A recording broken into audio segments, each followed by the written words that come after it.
Next up, here on the Shoreham View. No fancy graphics, no fucking by the numbers, no nothing special until United win a game. Because I can't be asked, and you can't be asked to watch them until we start sticking ball back at fucking net. Let's get straight into it. So, welcome back. You had a week off. You feeling any better for it? Aye. Yeah, it's been amazing. Like, honestly, I recommend it. Don't watch United. Everything's better. Don't watch United. It's better. It's a better world. It's a better life than having to sit and watch every kick of the ball for 2 hours. Southampton game, I sort of had it on my phone on my desk at work, like half watching. But like I mentioned to you earlier, every time I looked down, I just saw Southampton camped in our half. So I thought I don't need to carry on watching that. And even when it was on my break, when I could really focus, they had Simpsons on in the canteen. So I just started watching that. It was more interesting. The better comedy came from St Mary's. Every time we touched the ball, really. I think that's where the comedy of the day fucking came from.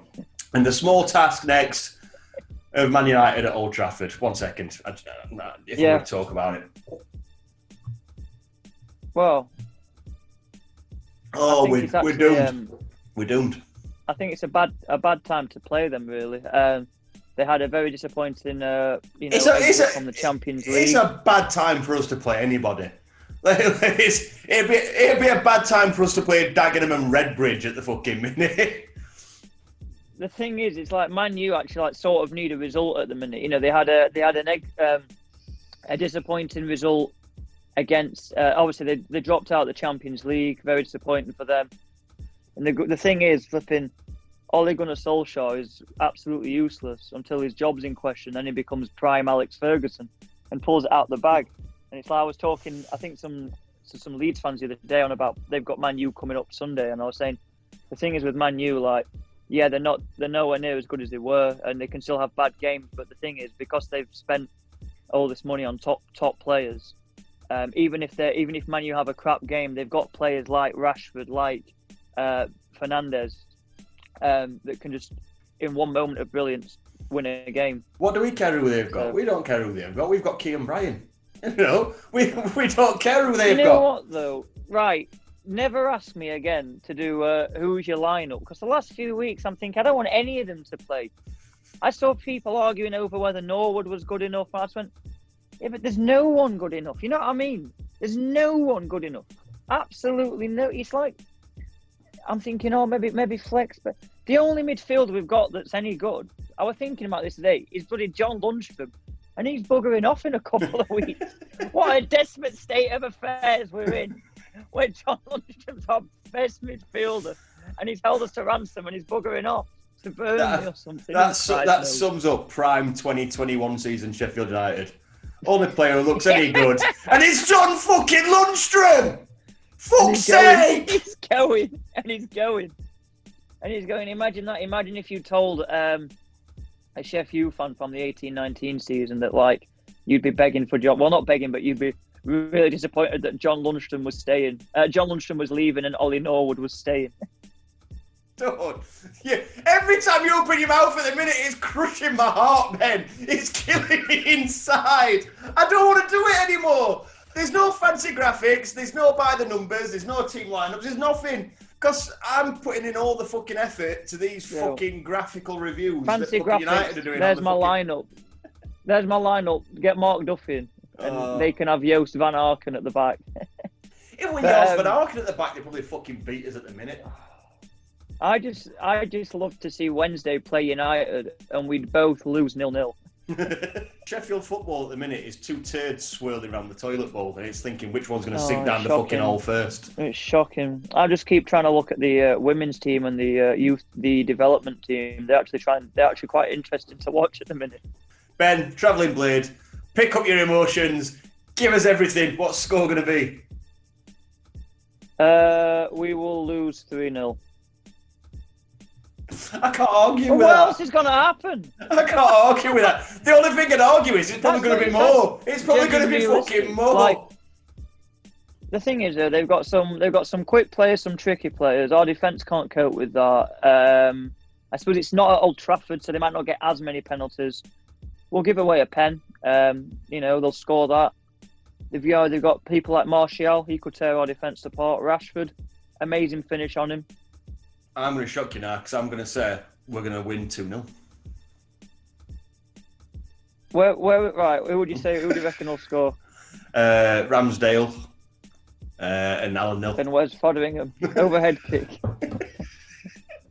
Dean Edison's going to start for Man U at the weekend, and he's going to let 2 goals in, and we're going to win 2-0, and then we're going to go on a run. And then at the end of the season, what's going to happen is your score predictions out the window now, Ben. So what's going to happen is we're going to win on the last game of the season, stay up, and we're going to send Arsenal down. You heard it here first. We're going to send Arsenal down and stay up on the last game of the season. We're moving on to Roy now with the views from the Man U fans and for the fans' reviews. Call me deluded, Ben. Thank you for coming on. Can I just say, we really need Arsenal to get relegated so no one looks at our record low points. We really need Arsenal to do us a favour and get relegated so no one ever mentions our record low points. I'll be honest, I don't really know what to say anymore. If you want to know my views on the game that's just gone against Southampton, just look at the last 6 or 7, 8, 9 videos I've done for Shoreham View, because it pretty much just explains everything about this game as well. I ain't got any views yet for the Man United game. I think that's going to be a colossal waste of everybody's time, to be honest. And the only thing keeping me going at the moment is I'm reading Les Dennis's autobiography. Les has been through a lot in his life, lost his comedy partner, split with Amanda Holden, bit of a national laughing stock. A lot of parallels with United, but he bounced back. He bounced back. He was in extras. He was in Coronation Street. Did some pantomime that were apparently really successful, according to this. So it just goes to show, it can be done. You can bounce back, and it's not all bad. If this guy can do it, why can't we? Lots of depression in 1 week this week, guys. Man United at home Thursday. Not expecting anything from game. Man United have been playing shit, so it probably means they're going to batter us. We just need to get something going, and the longer we keep saying we need to get something going, the harder it's going to be. We need to play a 10 now. Season's done. Play a 10. See where it gets us. Either play 4 at back or drop Fleck and play 2 holding midfielders in Berg and Norwood. Have a number 10 up top. Even I said to Johnny earlier, recall Freeman, pay a fine, fucking get him back and stick him on as a number 10, a proper number 10. So what if we might fucking lose 4-3? I guarantee if we lose 4-3 on Thursday, no one will complain. Because at least we're attacking and we're scoring goals.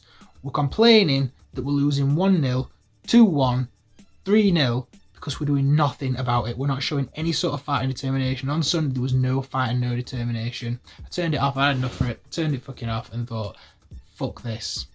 And that's how bad it's got. And under Wilder, it should have never been like that. It was like that for the first 3 games when he came in. And after that, he turned it around. And it's now time for him to turn it around. He's going to have to change his methods and turn it around. Ran over. Do you remember last season when Thursday night games were a prospect that everyone was looking forward to this year? Yeah, that's changed a little bit now, hasn't it? So Man United this Thursday, and I know they're not on the best of form, but it's not the ideal opponent, but I don't think anyone's the ideal opponent at the minute. Southampton are a really good side, but I to be honest, I didn't watch the game. I was at work, so I couldn't really give you a detailed opinion on it. But from what I've seen from other people who do these videos, wasn't the best performance. I'm assured 3-0, and when I saw the lineup, I was slightly concerned, but just tried to stay optimistic, and then checked the score. Felt very deflated, and then pretty much just turned off my phone for the rest of the day. I didn't want to know anything about it. I've not even watched the highlights. I've seen like 2 of the goals because I just don't want to. It's hurting a little bit at the minute, isn't it? It's hurting. But Thursday against Man United, I don't know why every game, and it's me just being stupid at this point, I'm like, do you know what, this might be the one, but it's not going to be. But we'll see. Can we get lucky? Probably not. Up Blades, come on. Well, Sunday's game was shit, and Thursday not going to be no different. We're going to probably get spanked 3 or 4-0 from Man U, who aren't even playing that good either. There's just no change in sight at the moment, and I don't know where his win's going to come from. I don't know where we're going to score a goal. So yeah, it's going to be another defeat, unfortunately. Bottom at Christmas by the looks of this one. We'll see what happens. So, on to Man U. Disappointing against Southampton. Not so much result as I expected to lose. As I said last time, they're a really good team now. Playing at the top of the game, they play really well. Good football. But we're struggling big style in midfield. Winning with kids, with Berg and Ampadu. Both young players. Both look lost. I think Chris has tried virtually every formation he can across middle line. It's just not happening at all. So for me, I'd go back to Norwood. We retain ball better with Norwood in there. And I think Berg's confidence has gone since that mistake against West Brom. He looks a bit lost at the moment. Might be worthwhile trying Lundstrom in there and Fleck on the side of going back to tried and tested and give that one more chance. I don't really know. Typical, we know McBurney getting injured. First time we dive all season and he gets injured.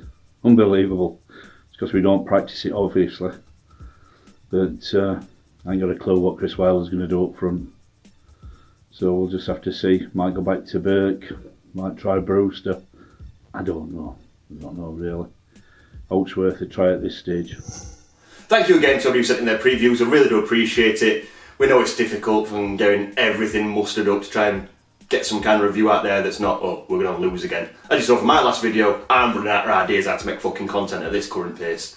But if you want to be a trooper, if you want to give it a try, the email address is down below. Get your previews, your match reviews, anything you want sent in, and we'll get them used where we can. As always, please like, please subscribe, and keep an eye out for the Christmas crackers. Up the blades.